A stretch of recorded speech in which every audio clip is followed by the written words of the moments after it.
someone who is not Christian shouldn't be married. Simply because, I mean, they can go get wed all they want. They can have a ceremony, that's fine. But a marriage is a Christian union between a man and a woman. Everybody has their ceremonies all around the world. Everybody doesn't get married. Marriage is supposed to be for Christians only. For example, if I was to take a wife... You're talking about you just using the word marriage and then tying it to Christianity? No. By logic, by definition, marriage is a Christian ceremony. Other people have different words for their unions.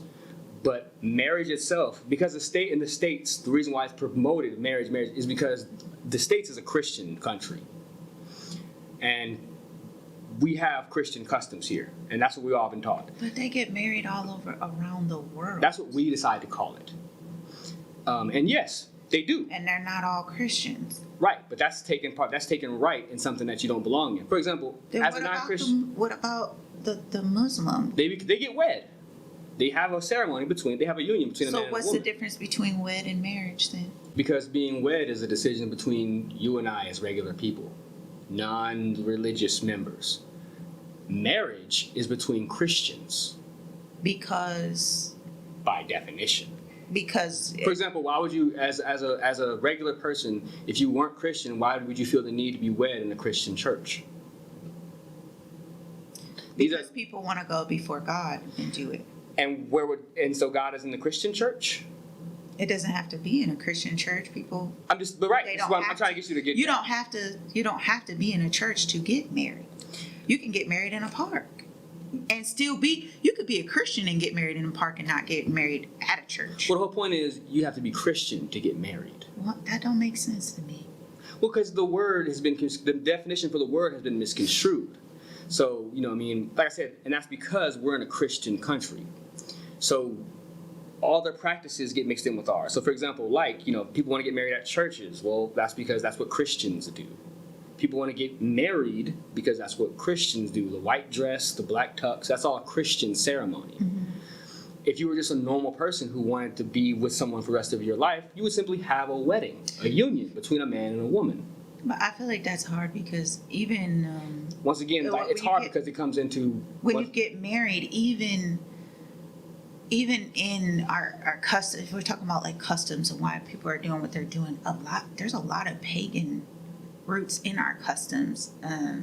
Well, I'd like to just speak on just definitions and what is. Right. And the definition for a marriage. This is why people were debating with other people. You know what I mean? Mm-hmm. It's because marriages are, and you know what I mean? Like, it's you're taking right in a Christian practice. Mm-hmm. Like how you said, you got an idea, mm-hmm. but we're programmed to think certain ways. Mm-hmm. And when words are parroted to us, it's programming. Yeah. We pick it up. Yeah.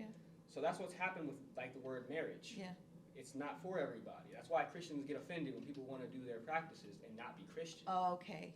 Makes sense. Now that makes sense. Yeah.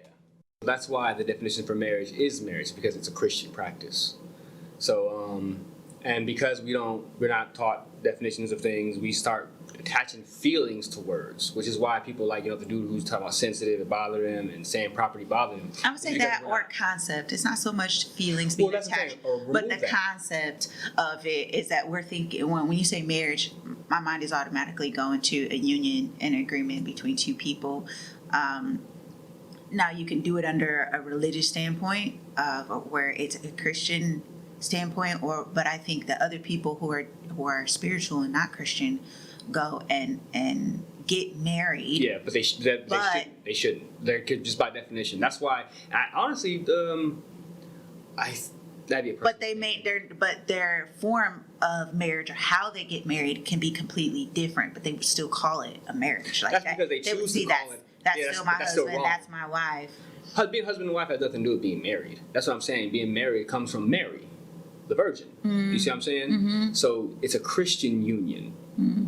If you're not a Christian, you can go get wed. Mm-hmm. It makes us more comfortable to call it a marriage because we want to link that to something that has status and meaning. I'm gonna have to look that up.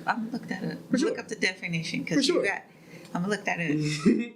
But that's the reason why we link to stuff like that, because we want to have something that has substance. Mm-hmm. And we hear marriage all the time. Right. That's all we've been hearing. Right. So if we get wed and not married, it somehow doesn't feel right. Right.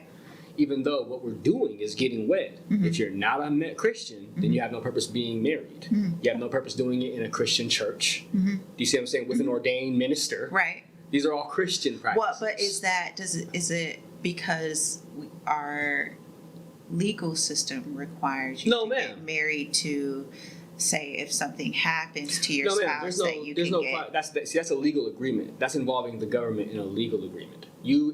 That's where most people get tricked too. Okay. The marriage license is between you, your partner, and the government. You are agreeing to allow the government to hold the power over your marriage, which is why you sign it away. Otherwise, you would just go be wed. Do you see what I'm saying? Yeah, and then it's not legal. But the legal part of it is a social incentive to help encourage divorce between men and women.